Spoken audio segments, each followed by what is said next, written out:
After 8 hours, your stew should be very tender and ready to eat. For the ingredients, you will need ground pepper, salt, Worcester sour sauce, mixed vegetables, carrots, celery, chuck roast, potatoes, and onions. Supplies needed are a cutting board, a knife, and a crock pot. To start off with, I'm going to cut my chuck roast into bite-sized chunks.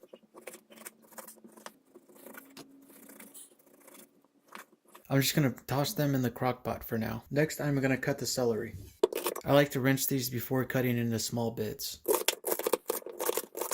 I'm going to put half my bag of carrots in now.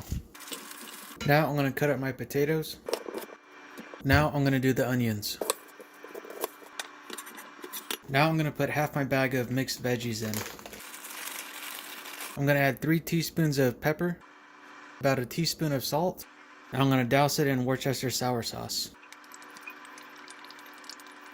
I decided to add some paprika.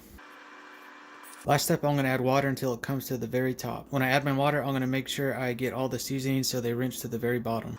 Now that I have filled it with water, I'm going to cover it and turn it on for 8 hours at the high setting. After 8 hours, your stew should be very tender and ready to eat. I load up about 10 Tupperware dishes and I have food for the entire week now. Here's a breakdown of cost. We have chuck roast at 20, potatoes at 4, celery at 2.5, carrots at 1, veggies at 2, seasoning at 1, onions at 2 for a total of $32.50 at tax, and we come to a grand total of $35. This is for 2 full pots. This makes at least 14 servings. These are very large bowls. For a smaller person, you probably can make much more than this. So if I use the conservative estimate of 14 servings, the total cost per serving comes to $2.50. If this video was helpful, please like and subscribe.